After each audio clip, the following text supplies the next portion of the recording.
Let's record. So, good morning, guys. Thank you for joining me on this Friday for today's spotlight session. Today, we're going to be covering Keller Williams' presentation on value squared. It's a presentation that basically goes over, everything that is involved with value, right? How do we perceive value? How do we give value? What can we do to be more valuable? Things like that. So, let's get right into it. Okay, I'm going to share my screen. Where is it?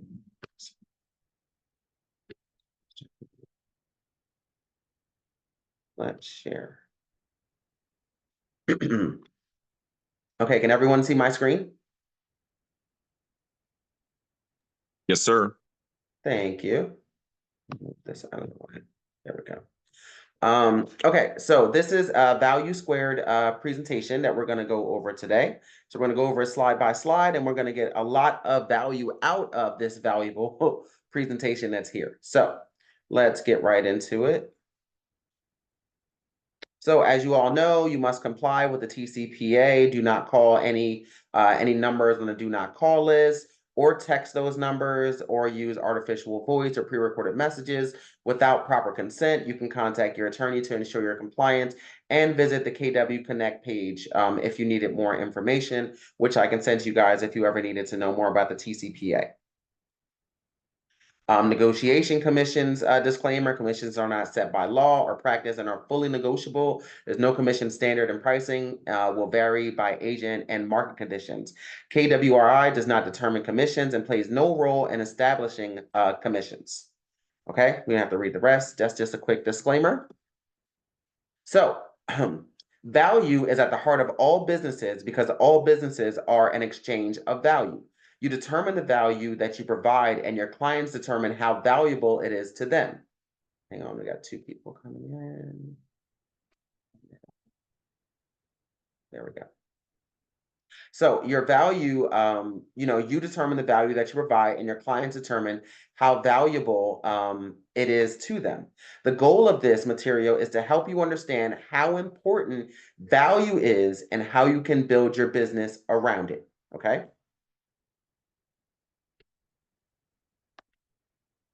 There we go. So the law of value says, the law of value squared says that the value you give determines the value you get.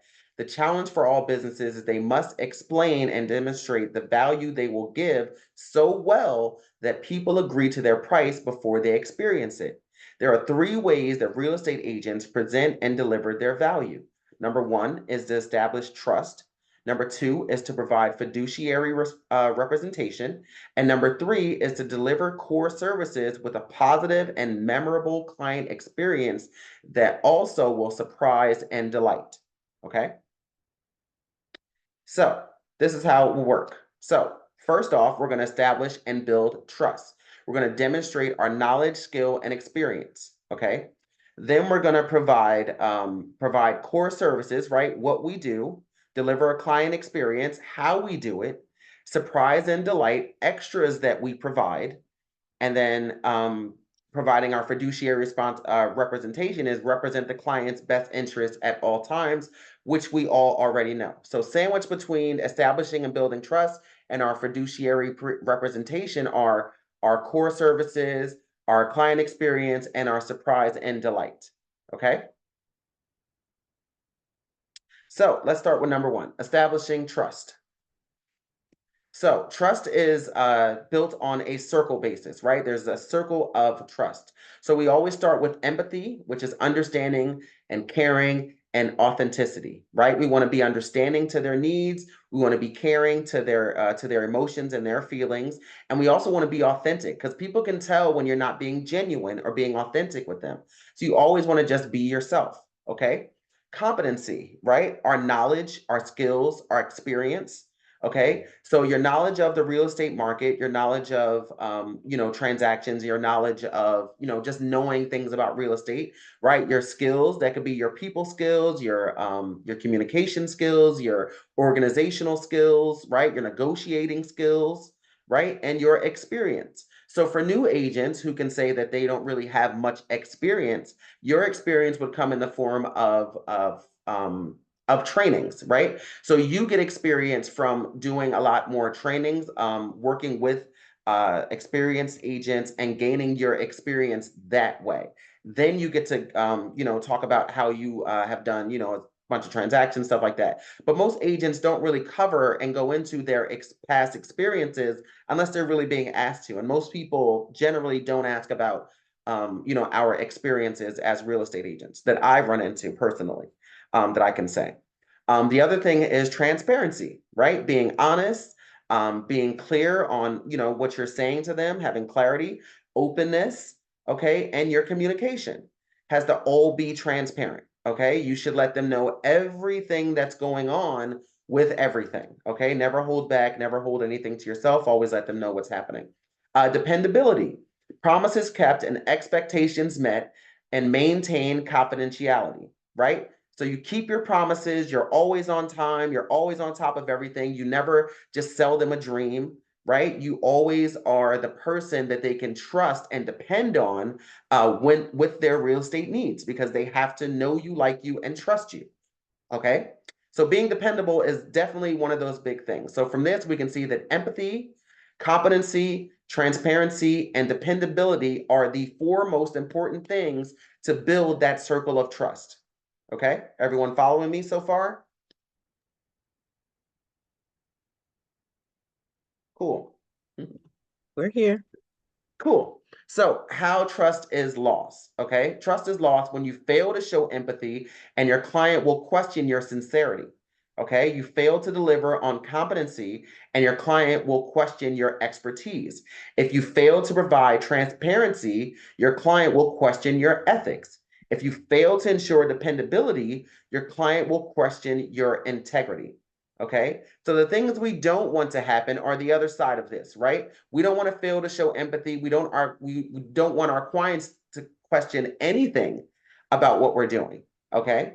So if we fail to deliver competency, your client will question your expertise. And that's one of the big things we shouldn't be questioned on is our expertise. Okay. We want to provide transparency.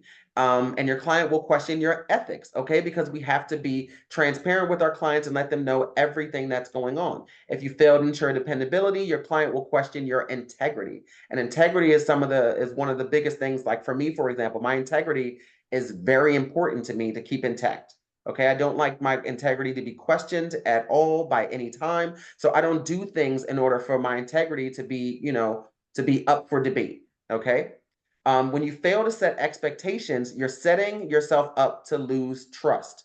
When trust is lost, so is your reputation, and with it, your reviews, ratings, and referrals. Okay, so we definitely don't want to lose trust. Okay, trust with sellers. 8 moments where trust is built or lost with sellers.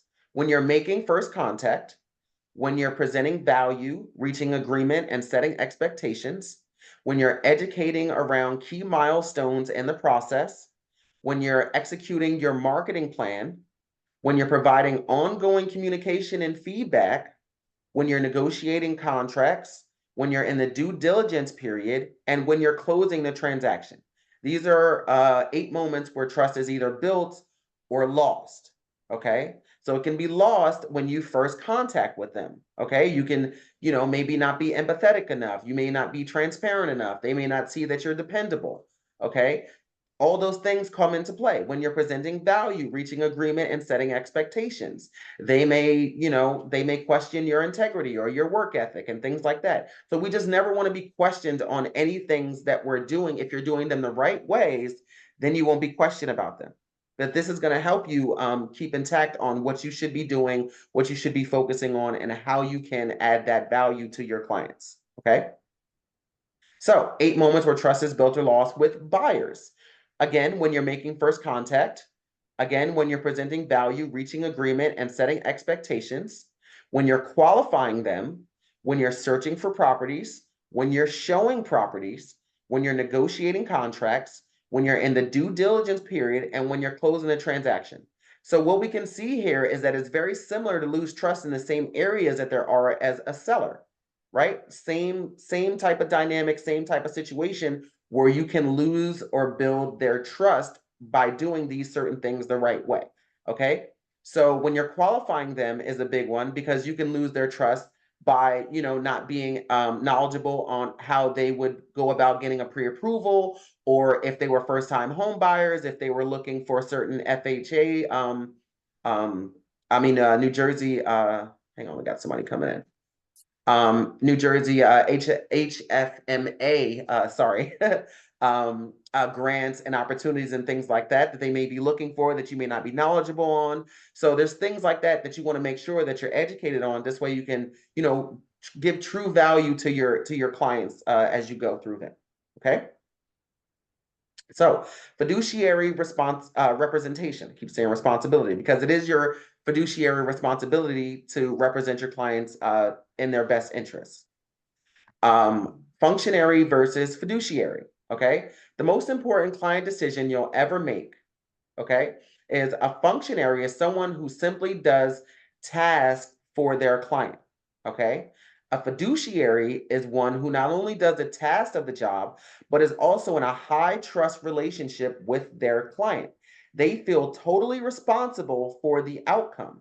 They put their client's interests above their own and treat all client information as confidential. Okay. So you are a fiduciary when you accept the responsibility of using your best judgment to interpret information and then educate, consult, and guide your client to an outcome you are accountable to. Okay, so that's pretty much what we do with our clients. Okay, we have a fiduciary responsibility to our clients to guide them through the process, to make sure that they're knowledgeable and educated on everything there is going on with the process, and to make sure that we're also continuing to build up that high trust relationship with them as well while we're working with them. Okay, so we have to remember to put our clients' interests above our own and treat all client information as confidential. Okay, cool.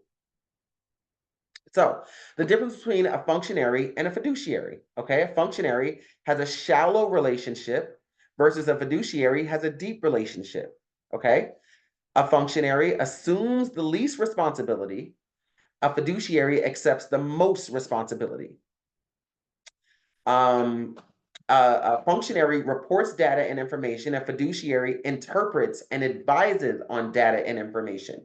Okay, so that goes to say when we're doing market reports for our clients, we're not just, a functionary would just hand them the information and let them go about it themselves.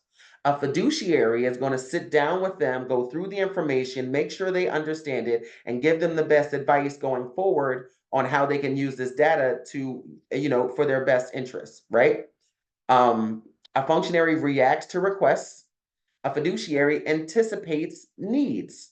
So we know that, working with a buyer, for example, that we know we're going to have to schedule a home inspection soon, right? And things like that. So what I'm going to do in the beginning is I'm going to refer my client to some home inspectors, right? In the beginning, so that they can start interviewing with them and find the best one. I'm probably going to call Brian up and give him a call and have them reach out to Brian. And then go about it that way. So that's anticipating a need of theirs in that way. Functionaries focuses on tasks. Fiduciary focuses on outcomes. A functionary tells and sells. A fiduciary educates and guides. A functionary is replaceable. A fiduciary is irreplaceable. A functionary is minimally paid. A fiduciary is highly paid. So in this scenario, which one do you think is more likely that you really want to be? Based on the fact of we are irreplaceable as a fiduciary, and we're also highly paid as a fiduciary. You would think a functionary wouldn't even be on the table to want to be because of that deep relationship that we're able to build with the clients and possibly get referrals from them and get more transactions, right? And then we'll become their realtor, okay? I love when people refer to me as my realtor. Okay, that's my goal in real estate, is to be my realtor, not the realtor, not a realtor, but my realtor. Okay, so moving on. Step 3, sellers. So to net the most amount of money, right? This is what you're going to do with sellers, right? This is the value that you give to sellers, is to net the most amount of money with the fewest amount of hassles and the least amount of time. Okay, that's your value proposition to sellers. This is what you're going to do for them. Okay, you're going to net them the most amount of money with the fewest amount of hassles and the least amount of time, okay? So seller core services, right? What you do, okay? Seller core services generally fall into 4 stages: consulting to decision, marketing the property, negotiating the contract, and closing the sale. The most powerful words in real estate are, here's what happens next, okay? Why that's important and why those are the most powerful words is because you're preparing your clients for the rest of the process. Here's what we're going to do next. You already know what you're doing. You already know how to guide them in that right way. So here's what happens next, okay? So, consulting to a decision. The goal of this stage is for you and the seller to reach agreement and set expectations. Okay. You'll have accomplished this when you align your services and the compensation you deserve with the client's wants and needs, excuse me, to create the result they seek. Okay. So you're going to do the needs analysis and home walkthrough. You're going to share who you are and you're going to explain your process. Okay. Number one, what you do, how you do it, and the value to them, how you get compensated, whether to offer cooperative compensation, pros and cons of leveraging the MLS. Okay. And then you're going to go through the home valuation process where you're going to explain the market and the home's value range, explains how long it might take to sell and close, explain what things might have to be done to get the desired price range. Calculate and show seller net sheet and decide to sell or not. Review and sign listing agreement with seller condition disclosures. Okay? This is basically what we do, okay, as working with sellers. When you're at a listing presentation, this is basically the checklist of what you follow and how you do it, okay? So number 2 is marketing the property. So this is after you do step 1, you get them to sign the contract, you're under contract, you list the property. Now we're going to market. So the goal of this stage is to take the actions necessary to give yourself the best chance for the best price with the highest seller net. So we're going to get the property ready to market, do necessary repairs and or improvements. We're going to declutter and we're going to stage, okay? We're going to create the marketing assets, photos, video, floor plan, website, flyers and postcards, social assets, and a listing binder, okay? And then you're going to run your marketing plan. Promote coming soon to database and real estate agent list, market to the MLS, attract showings, create multi-offer or single offer situation, okay? That's pretty much what we do when we market the home.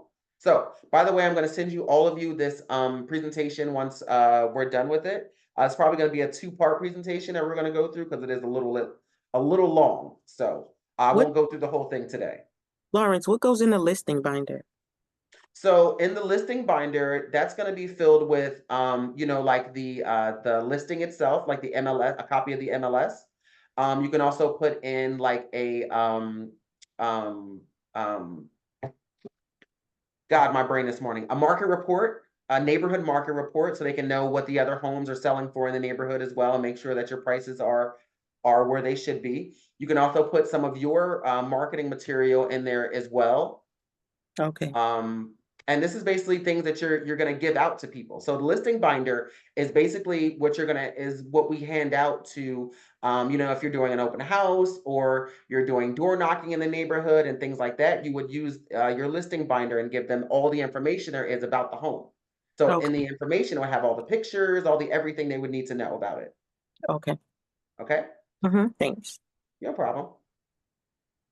So, negotiating the contract. The goal of this stage is negotiate the best contract possible, execute it in writing, and advance it through due diligence, okay? So we're going to present an offer. We're going to create a seller net sheet.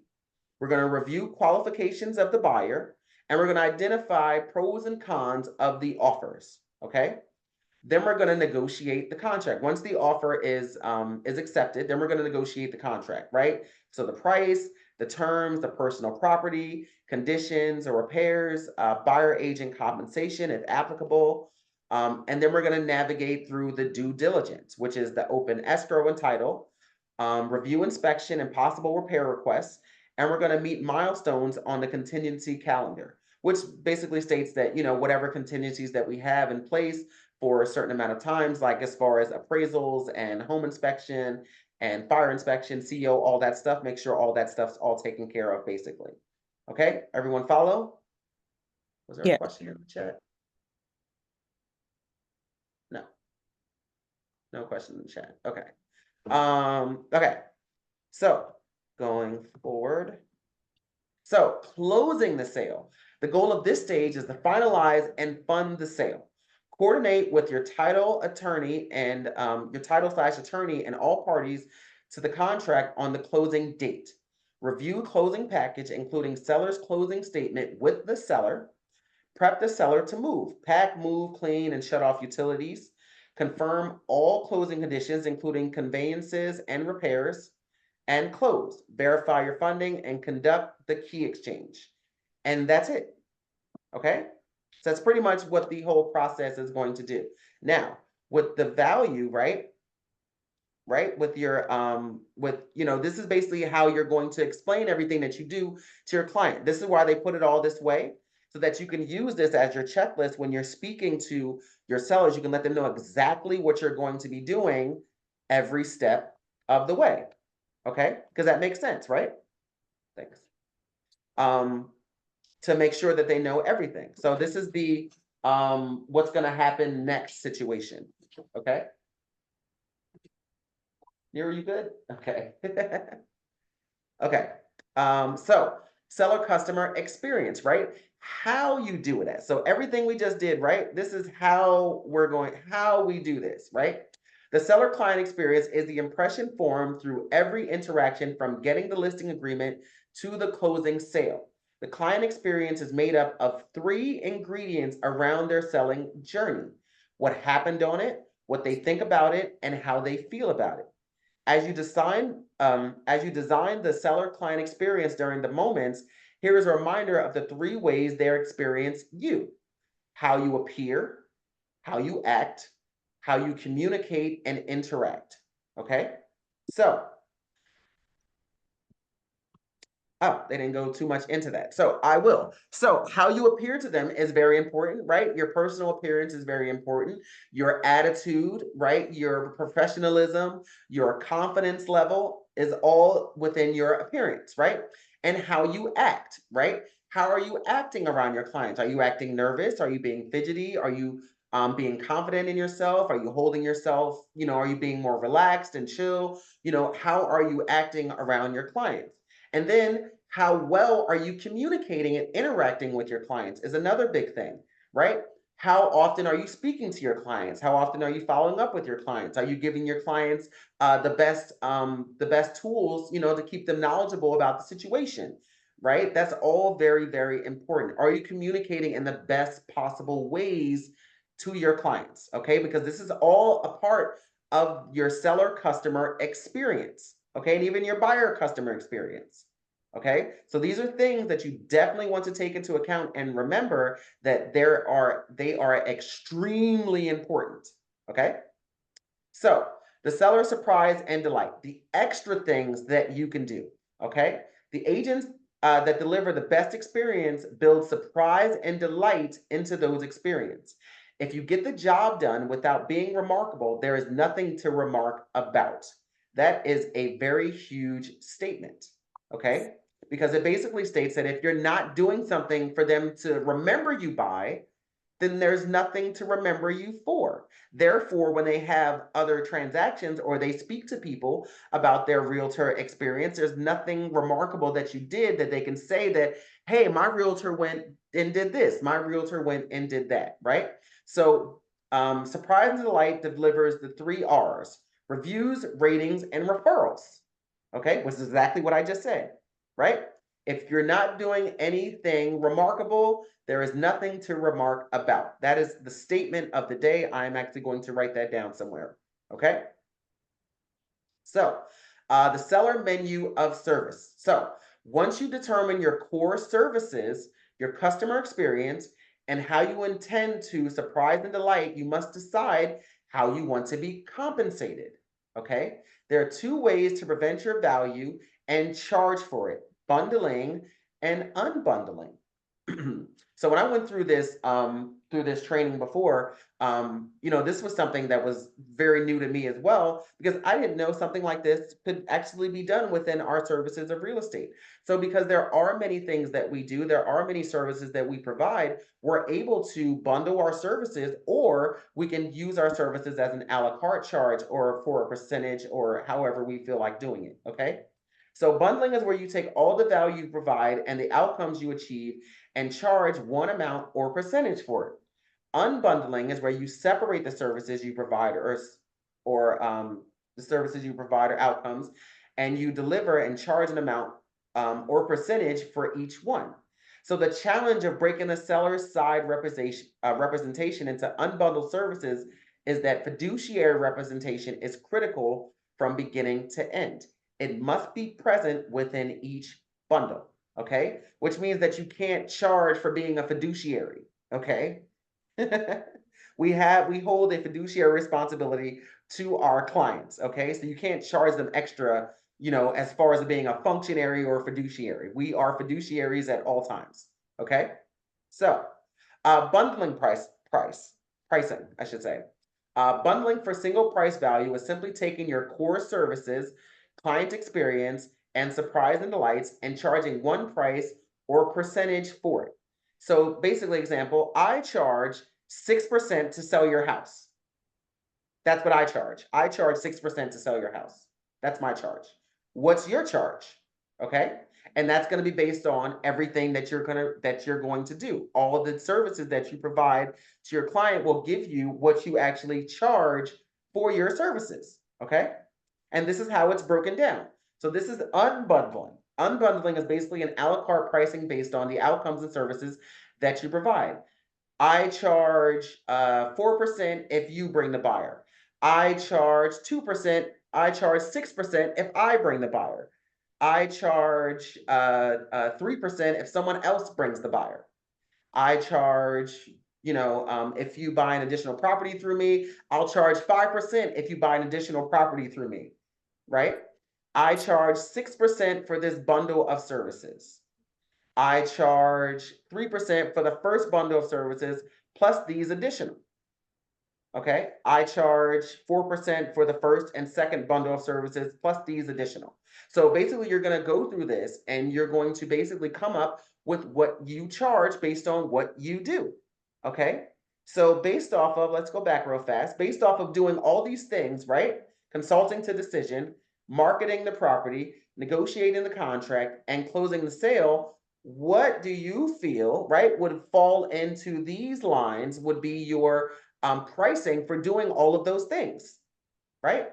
So you can even charge. So I would more so stick with a bundling pricing format for this, but you're able to do it any way that you feel like doing it.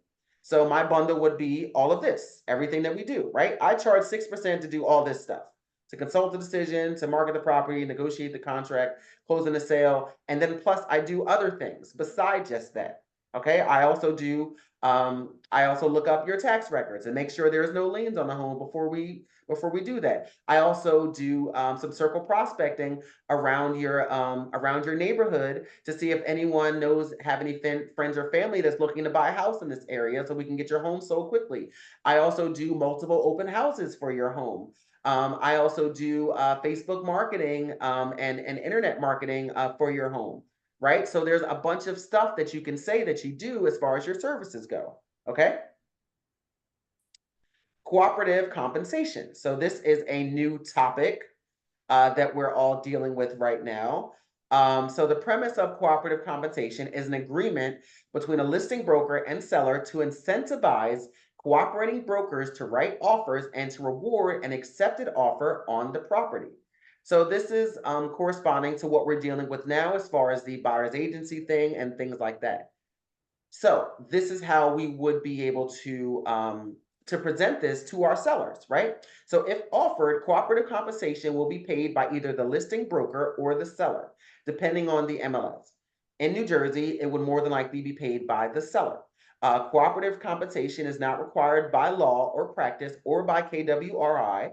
Cooperative compensation must be openly discussed with the seller and authorized before it is offered. If authorized, the amount of the offer is fully negotiable, okay? Right? Because it pretty much is, right? Depending on how much the seller would be willing to pay a buyer's agent. Let's say the seller is like, you know what, I'll pay you, I'll pay you 4% for your services, and I'll pay a buyer's agent 2% for their services. This way we'll have the 6%, right? We can do that. We can negotiate with our own commission and say that, you know what, I'll do a split. How about we offer 2% to the buyer's agent and I'll sell your house for 2%, right? Because we know that only working with agents are we able to get the best possible negotiations for their home and get it sold quickly and get everything done without any hassle, okay? So 13 reasons the seller wants a buyer represented by a professional real estate agent, okay? Number one, the seller and listing agent will work with a buyer's agent that has been fingerprinted and undergone background checks, which is very important. The buyer's agent will serve as an intermediary that gives the seller the best chance of reaching agreement and closing. A buyer's agent can work with the listing agent to problem solve and help bridge differences between clients that could otherwise derail a positive transaction for the seller and buyer. That's a great one, because how many times, me personally, I've dealt with deals where I had to work closely with the buyer's agent so that we can keep everything together.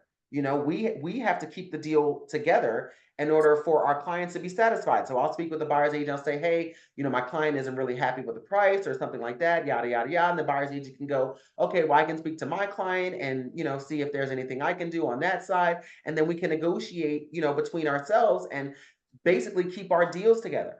Okay. Number three, the buyer's agent will work to safeguard the seller's home during showings. Absolutely. Okay. The buyer's agent will work to ensure that the buyer is qualified to purchase the home. That's another big one. The buyer's agent will work to ensure that the buyer has the cash available for down payment and closing costs. That's a big one as well. The buyer's agent can provide feedback to the seller regarding price and condition that will help them sell their home. This is also true. So when we do open houses, we always ask for feedback. Okay. And the buyer's agent can say if it's priced too high or too low, if it's priced just right. They can say, if the home should be, the home didn't look, appeasing to us at all. So, it should be staged or something like that. And they can give us, positive feedback from their, not positive, but feedback from their clients as well on what they thought of the home. And then the seller's agent can then do some adjustments to make sure that it's priced right and looks great and everything is fine. Okay, so those are the benefits of working with a buyer's agent. Okay. 13 reasons. Oh, there's still more. So where available, the buyer's agent will use promulgated forms which protect all parties, which is very true as well, such as, a CIS, a buyer's agency agreement, proper contract, the contract of sale being signed, things like that. So the seller and listing agent will work with the buyer's agent who has agreed to a code of ethics. Very true as well. We are all a part of the local board or the National Association of Realtors. So we definitely have a code of ethics that we must follow. Okay, so that's the other great thing about working with another agent. The buyer's agent is highly likely to be properly insured, which protects all parties as well. The buyer's agent will advise the buyer to write an offer that reflects current market conditions, right, and not come in with super lowball offers. The buyer's agent will provide a list of the best professional vendors to choose from to keep the transaction as smooth as possible. Very true, with as far as a mortgage company, a title company, and things like that. The buyer's agent will guide the buyer through all the steps from inspection to closing, and the buyer's agent will work tirelessly to ensure that the buyer maintains their credit worthiness until they arrive for the closing and the transaction funds. So, as we can see here, the buyer's agent adds a ton of value for a seller. Okay, so we need to be able to convey these things to our sellers when we're having the negotiation on compensation, on cooperative compensation, I should say. Okay. So, oh wait, I went back. So, supply and demand, right? We all know how supply and demand works. When demand is up and supply is down, prices tend to rise. When demand is down and supply is up, prices tend to fall. When demand matches supply, prices tend to stabilize. So it's basically, we're in a supply and demand situation that we're in now, where supply is down and demand is up, so prices tend to rise. That's just where we are right now. Okay. So the challenge for every individual seller is that they can't directly impact supply and can only influence demand. Other than price, there are 5 things that can be done to influence demand. Ensure the property is in working condition, make repairs, etc. Make strategic improvements, updates, improve aesthetics, better curb appeal. Present the home in a way that appeals to the most amount of buyers through staging, photos, and property description. And leverage the MLS. Consider offering cooperative compensation as well. Okay, this would help you with your supply and demand. Okay, so cooperative compensation options. 3 fundamental choices for sellers. 1, authorize it. 2, don't authorize it, but be willing to consider it. Or 3, don't authorize it and don't consider it. Okay. In discussing the seller's choices, you should not suggest that cooperative compensation must be offered. KWRI recommends and encourages that agents disclose and state in conspicuous language in their listing agreements that broker commissions and offers of cooperative compensation are not set by law or practice and are fully negotiable. Okay, so make sure that we say this out loud to our clients so that they know exactly what is, once everything is set by law, once everything is, this is for later on in the year, around July, when everything gets set up for that conversation and things like that. Okay, so this is how we're basically preparing ourselves for all of that stuff now. So when we're having the conversation of cooperative compensation, we basically want to make sure that they're aware, okay, that they don't necessarily have to give compensation, but they should because of these reasons here, right? These are great reasons why they should, and you should go through these with your client as well as reasons as to why they should be giving cooperative compensation to a buyer's agent. Okay. So cooperative compensation options. Authorized to offer it. I want to generate the widest pool of buyers that bring me the best price and terms with the least amount of hassle. I accept the potential risk that I could be offering more compensation than the buyer has agreed to pay the buyer's agent because I want to attract the largest pool of buyers. It's estimated as much as 40% of the market would be challenged to pay the buyer's agent out of pocket. Many first-time buyers and move-up buyers would be challenged, and anyone using a VA loan would be currently denied that option. Okay, so keep this all in mind. If they don't authorize it, but be willing to consider it in an offer, I'm willing to keep my options open to paying it or not. I accept the potential risk of exposing my property to a smaller pool of buyers. This is basically what they're saying when they don't author it, right? To a smaller pool of buyers, because some buyers who need it may not ask if it's available and assume it's not. Additionally, I accept the potential risk if a buyer doesn't have representation of encountering more hassles and more delays. Okay. And if they don't authorize it and don't consider it, and this is what you're going to say, they're saying to you, I am unwilling to pay it. I accept the potential risk of exposing my property to a smaller pool of buyers because a buyer who needs it may not make an offer. Additionally, I accept the potential risk if a buyer doesn't have representation of having more hassles for some interested buyers and more delays. Okay. So, essential conversations when explaining the listing agreement. We'll get into all that next time because I don't want to hold you guys all day. Do you guys have any questions about this? I think 45 minutes of this is good enough. It's one of them that you met 2 years ago, now you're close, and the other one your husband grew up with. Anyone have any questions about that information that I just went through? No. Okay. Well, that's No, good. thank you. It was very good. Good, thank you. I'm glad you all got some, hopefully you all got some value out of this, and it actually gave you, a little bit more, a better feeling on going forward and how you can work with your clients and how you should be adding value to them and things like that. So hopefully this helped out. Once we go through the next, the other half of this, I'm gonna make sure I send this out to all of you and make sure you have it so that, you can use this as, to go back to and do some more training on yourself with, and go through it and make sure that you're, good to go with all the information. Thank you. All right. So thank you very much, guys. I appreciate you guys coming on with me this morning. And I hope you all have a great day. Thanks. You too, Lawrence. Thanks for the applause, Kurt. I appreciate it. Awesome. Have a great one. Rokira, thanks for coming on this morning.